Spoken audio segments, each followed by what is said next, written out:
It took exactly 4 to 7 seconds for the chamber to shift, from ordered inquiry to political rupture, under the cold fluorescence of the Oversight and Government Reform Committee. One question about former President Dalton Reed's crime directive triggered an unraveling so swift, so precise, that even the stenographer paused mid-keystroke to look up. But that moment had not yet arrived. The room was still gathering its breath. The morning began with a muted shuffle of staffers. Howard's jaw tensed. He flipped a page too quickly, and the edge snapped loudly. A few staffers looked up. Crane didn't. The chairman watched silently, pen resting against his folder, eyes flicking between the two like a metronome of tension. Howard leaned forward. Third question. Are you aware that the Department of Justice issued a supporting memo stating that Directive 14-9 is presumptively lawful under inherent executive authority? Crane's eyes did not shift. I am aware. I am also aware that the DOJ withdrew that memo 48 hours later when asked to cite the legal basis supporting that presumption. The room murmured. A staffer seated behind Howard whispered something urgently in his ear. Howard ignored it. He inhaled, held it, and asked his fourth question, this time with a softer, more deliberate tone. Representative Crane, do you believe former President Reed knowingly violated the Due Process Clause? Crane looked directly at him for the first time since the hearing began. Her posture didn't change, but something subtler did, an almost imperceptible narrowing of her eyes, as though weighing the long-term consequences of speaking truth into a microphone that never forgets. I believe, she said, that the directive's creators either did not understand what due process requires, or they did, and chose to ignore it. Neither interpretation is acceptable. Howard's throat constricted. He swallowed, loudly enough for the microphones to register a faint static shift. His pen slipped from his fingers and clattered against the binder rings, drawing a few camera flashes.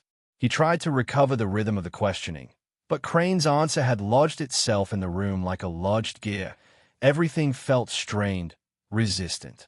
Let's move on, he said quietly, though his tone betrayed frustration. He reached for a different document, a stapled packet marked Internal Draft, version 3. His hand trembled slightly as he turned the first page. Crane saw it. The committee saw it. And for the first time this morning, Howard seemed to realize that his footing was not as secure as he had expected. Representative Crane, Howard said, voice thinning at the edges, I have one additional question before we enter the next phase of this discussion. The cameras adjusted. Crane waited.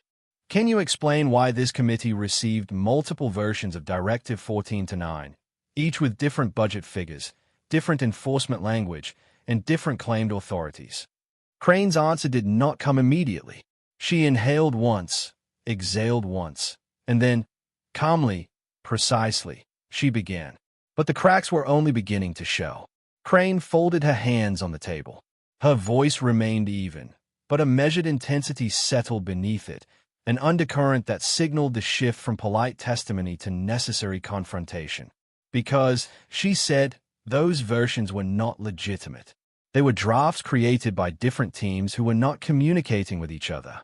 The enforcement language shifted because no one could agree on what legal authority the directive actually rested on. The budget fluctuated because no appropriations had ever been approved for the activities described. A few heads turned. Someone in the back row whispered, "That's a serious admission." Howard blinked twice, slowly, as if buying time. His hand hovered above the page but never touched it. Crane's answer landed heavier than he'd anticipated.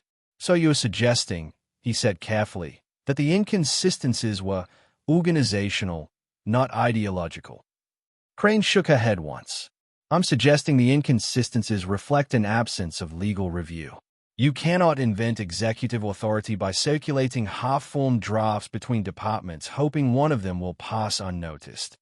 The chairman shifted in his seat, brows lifting slightly. Even he hadn't expected the precision of that strike. Howard leaned back, exhaling. His binder now sat unopened, its pages forgotten. He lifted his pen, spun it between his fingers, then set it down again when it nearly slipped. Every movement carried a visible strain. "Let me rephrase," he said, though his voice had lost some firmness. Are you telling this committee that the Executive Crime Reduction Directive received no statutory compliance vetting whatsoever? Crane did not blink.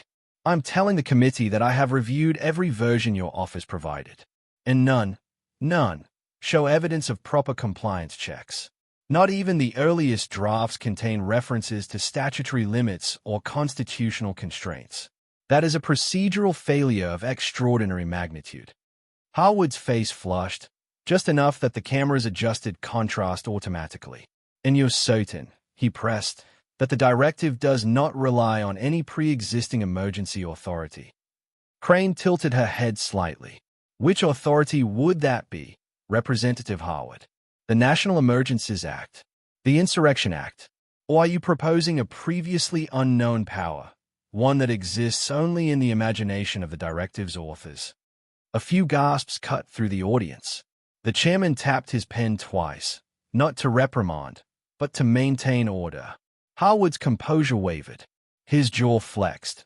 His shoulders rose and fell with each tightening inhale. He looked down at the binder again, but the pages no longer offered refuge.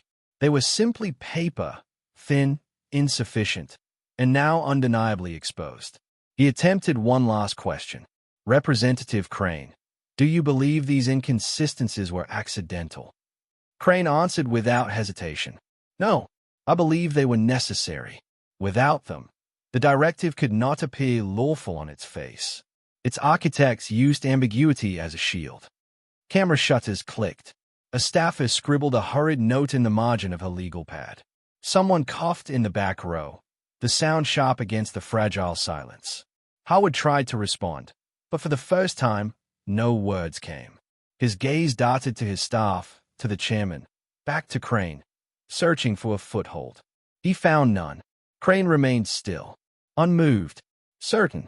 The chairman cleared his throat. The committee will now enter the evidence review segment. Harwood did not look up. Crane did, and she knew, just from the tremor in the air, that the real rupture had not yet arrived. But it was coming.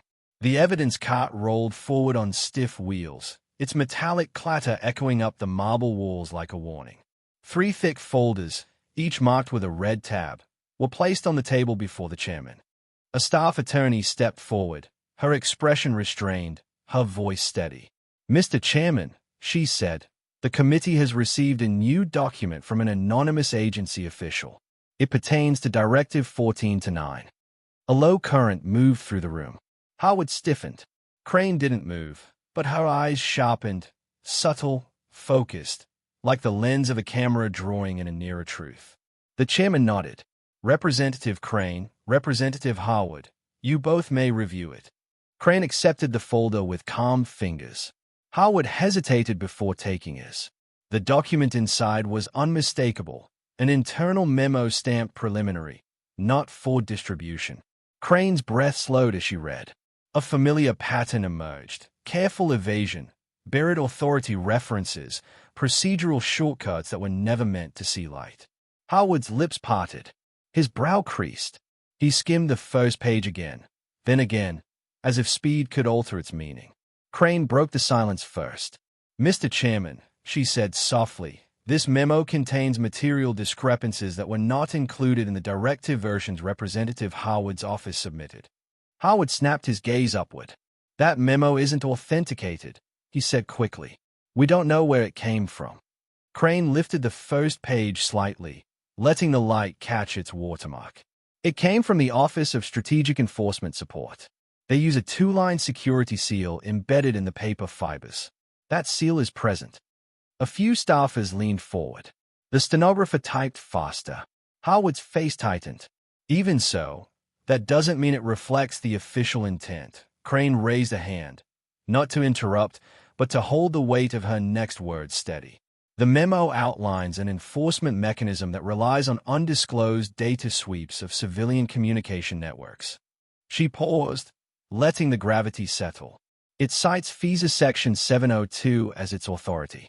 But Section 702 does not allow domestic collection without probable cause or judicial oversight. A quiet gasp traveled through the gallery. The chairman cleared his throat. Representative Harwood, were you aware of this? Harwood looked back down.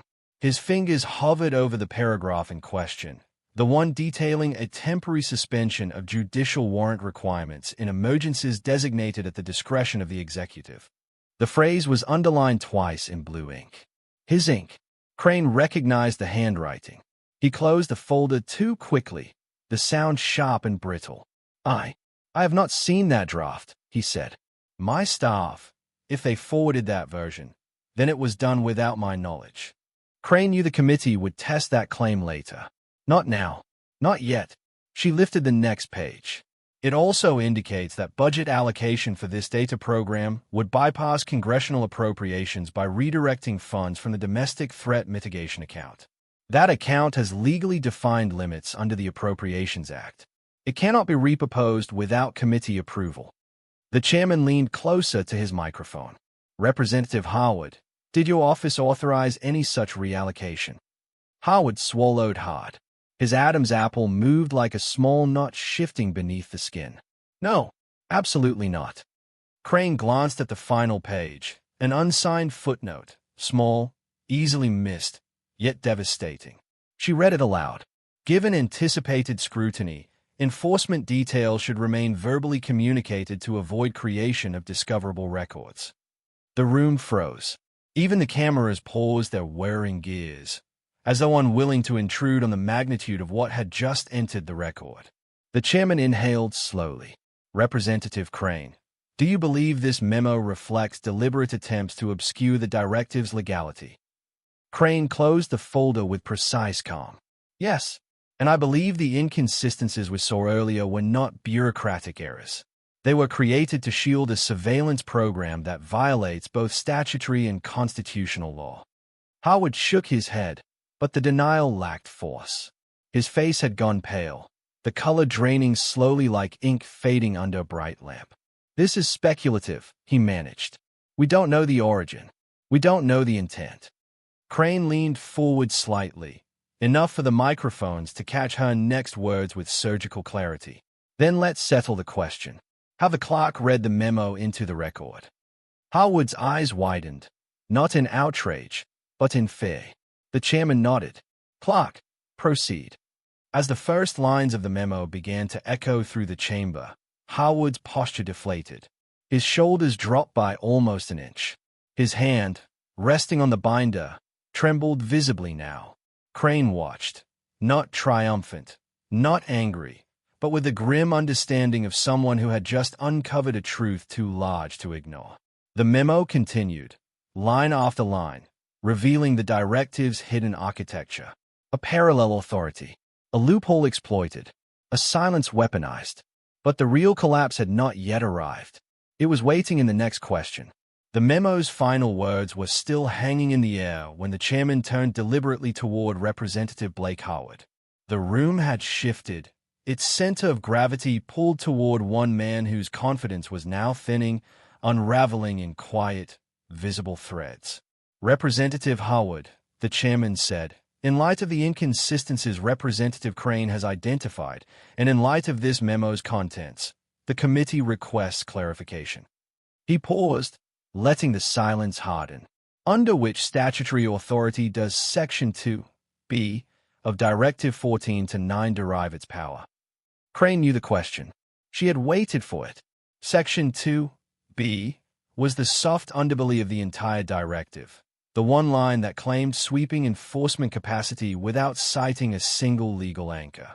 It was a directive's pulse and its fatal flaw. Howard lifted his eyes slowly, as though emerging from a fog. Section 2(b) draws from the executive's inherent national security authority, he said, but the words lacked conviction. Crane didn't interrupt. She simply watched. The chairman leaned forward. Please specify the statute. Howard opened his binder. The pages made a soft fanning sound, a whisper of thin paper, too thin to support the weight now placed upon it. He flipped once, twice. His fingers moved faster, tracing lines, then boxes, then the margins where Aide had scribbled suggestions. His breathing quickened. A camera flash illuminated the sheen forming on his forehead.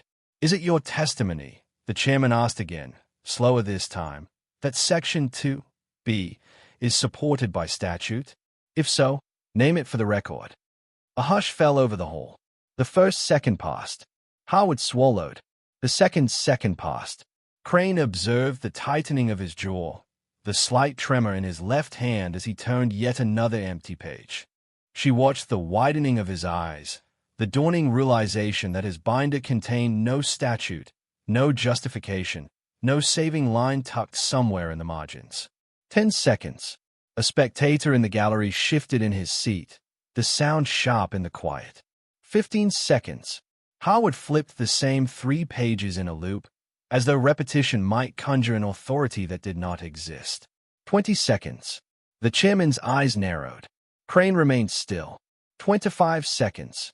A camera shutter clicked twice, each click a quiet indictment. 30 seconds. Howard's breath stuttered. His throat worked in 2 visible swallows. 40 seconds. A staffer behind him whispered urgently, "Section 706 of the AP. Maybe try that." But Howard didn't hear. His mind had already exited the orderly realm of legislation and entered the free fall of political panic. 4 seconds. He stopped flipping. 4-5. His hand froze on a blank margin. 4-6. His mouth opened slightly, but no sound came. 4-7. Silence. Total, suffocating, and absolute. This was a moment, the collapse that would replay on every screen in the country. A man who had built his public persona on procedural mastery was now exposed, in front of the cameras, as someone who did not understand the directive he had championed. Crane watched him, her expression unchanged, yet her eyes carried something not hostile, but heavy. The burden of recognizing the consequences of failure at this scale. The chairman broke the silence. "Representative Howard," he said, voice measured, Section 2B, cannot rely on inherent authority. That claim was legally rejected in the 1983 Renshaw decision. Without statutory grounding, its enforcement is unconstitutional. You are defending a policy that violates both the Due Process Clause and the Administrative Procedure Act. Howard inhaled sharply, as though he had been underwater and only now breached the surface. His voice emerged hoarse. "I need a moment." But the chairman didn't grant one. "The public deserves clarity. Representative Crane, do you concur with the legal assessment?" Crane adjusted her microphone. Her tone was calm, almost soft, but unwavering. "Yes, Section 2B collapses under scrutiny because it attempts to grant executive agents the power to override judicial oversight. That violates the foundational principle that no branch may unilaterally suspend due process." A few spectators nodded slowly. Others simply stared, transfixed by the quiet devastation unfolding in front of them. Howard closed his binder. His hands were trembling openly now. "Mr. Chairman," he said, I wasn't aware the section lacked statutory grounding." Crane held his gaze. "But you defended it," she said gently, as though it did. Howard looked down. The cameras captured the exact moment his shoulders lowered, his posture caved, and the last of his confidence slipped through his fingers. The chairman tapped his pen once. "This committee will recess for 15 minutes. The gavel struck. The sound reverberated like a verdict. But the fallout was only beginning. The fallout begins before dawn. By 6:14 a.m., every major network is looping the same clip, 4 to 7 seconds of silence, hesitation, and collapse. Crane's presidential directive, intended to be historic, decisive, and unshakable, has become the most replayed failure in modern political history. Anchors slow the footage down, frame by frame. Analysts circle Crane's tightening jaw, the moment his eyes flick sideways, the subtle twitch of uncertainty. A panel on one channel calls it the most consequential moment of executive hesitation in a decade. Another host brands it more bluntly, a constitutional faceplant. For the first time since the crisis began, the country is not arguing about policy. They're arguing about competence. Legal scholars swarm the scene like vultures. Some call the directive legally flawed. Others insist the statute Crane leaned on was never meant for a situation like this. A few high-profile constitutional attorneys outright label it illegal. By mid-morning, the phrase directive collapse is trending on every platform. Clips of Crane's earlier statements resurface. Those promises of certainty, those confident reassurances. Now, set against the footage of his hesitation, they look less like leadership and more like hubris. In downtown Chicago, a crowd gathers outside the federal building. Their signs vary wildly, some calling Crane a fraud, others demanding new oversight, others begging for answers. Protesters chant, but no one agrees on what the chant should even be. The only unifying emotion is betrayal. Across the country, trust in the administration fractures like a pane of glass struck at the center. Inside Capitol Hill, Crane's allies begin to peel away. At first, they retreat quietly, short statements, vague language, calls for additional clarity. But by afternoon, two major committee chairs publicly distance themselves, insisting they were not fully briefed on the directive. That line hits the administration like a hammer. It implies blame. It implies negligence. And most dangerously, it implies Crane acted alone. Behind closed doors, staffers scramble, phones buzz non-stop, and everyone tries to predict which ally will defect next. The fractures are spreading too fast to track. Crane himself watches the unfolding chaos with the practiced calm of a man who refuses to blink first. But even his closest aides can see the tension in his posture, the way he's holding his breath between sentences. The directive wasn't just a strategy. It was supposed to be his shield, a legal, airtight move that protected him and the administration. Now it's a smoking crater, and the Department of Justice has noticed. The press conference is brief, but the impact is immediate. The Department of Justice is initiating a preliminary review, the spokesperson announces. We aim to determine whether the executive directive was drafted and executed within appropriate constitutional parameters. In other words, Crane is officially under investigation. The room erupts. Reporters shout questions. Cameras flash. The spokesperson leaves without elaboration, and the country is left to speculate on what preliminary review truly means. Cable news instantly morphs into wall-to-wall coverage. Analysts draw timelines. Former DOJ officials debate investigative authority. Politicians posture. Editorials appear within minutes. The narrative tightens like a noose. Crane's once unshakable authority is now being publicly dissected, legally, politically, morally. Late that evening, the White House receives a single-page notice. A closed-door meeting has been scheduled. Not requested. Scheduled. The attendees are listed in stark, clinical type, senior DOJ officials, 3 congressional committee chairs, and Crane himself. No advisors. No press. No observers. Only the key players in a crisis that has just crossed a line. Crane reads the notice twice, then sets it down gently. He knows exactly what this means. The next meeting won't be about damage control. It will determine whether he survives the storm or is consumed by it. The closed-door meeting began just after sunrise. The committee room was smaller than the public chamber, its walls lined with dark oak panels that absorbed sound rather than reflected it. Fluorescent lights hummed quietly overhead. Papers rustled. Microphones captured every breath, every sigh, every subtle shift of weight. Crane entered first, his movements precise. His suit no longer seemed like armor. It was just fabric, carrying him into the arena of consequence. The DOJ's lead counsel was already seated, tablet open, annotations highlighted in yellow. 2 congressional chairs sat opposite him, each expression carefully neutral but lined with silent judgment. Every face in the room carried the same unspoken understanding. The directive had failed, the law had prevailed, and the next steps would shape both policy and precedent. The meeting opened without fanfare. Crane listened as the DOJ outlined their review findings. Each point struck with forensic clarity. Section 2(b) of Directive 14-9 had no statutory basis. The procedural shortcuts violated the Administrative Procedure Act Section 706.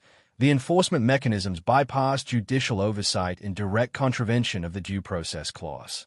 Each violation was catalogued, numbered, and cross-referenced. Crane made no attempt to argue, no attempt to rationalize. Every paper, every annotation, every highlighted line reaffirmed the verdict already rendered in the chamber.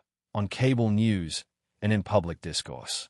One of the chairs finally broke the silence. "Mr. Crane, are you prepared to accept the committee's recommendations?" Crane inhaled, exhaled, and nodded slowly. "Yes," he said. "I accept them fully. Section 2(b) is void. Any enforcement actions taken under it must be rescinded, and I will cooperate fully with any oversight or structural reforms deemed necessary." The words landed, firm, controlled, and yet carrying the weight of accountability. He did not attempt to shift blame. He did not plead misunderstanding. He faced the legal and constitutional reality squarely. A senior DOJ official added, "We recommend creating an independent review panel to ensure future directives are compliant before release. This panel will report quarterly to Congress and the public. Transparency is critical." Crane's eyes flicked briefly to the chairs. Their expressions betrayed little emotion, but he saw the acknowledgement of procedural justice. The law had corrected itself, and the system, in its quiet, methodical way, had acted. The collapse in the chamber, the 4 to 7 seconds of hesitation, had been a symptom, not the disease. The disease was ambiguity. The cure was accountability. By late afternoon, the committee issued its formal report. The Executive Crime Reduction Directive was declared null, and structural reforms were recommended to prevent future overreach. Media coverage was immediate. Headlines emphasized Crane's composure, the legal precision of the review, and the symbolic weight of the 4 to 7 second silence. Cable analysts praised the system's resilience. Editorials reminded readers that no individual, no matter how politically powerful, could evade legal and constitutional scrutiny indefinitely. And through it all, Crane remained in quiet reflection, aware that survival in Washington did not mean immunity from law. It meant respect for it. In the quiet of his office later that evening, Crane looked out over the city.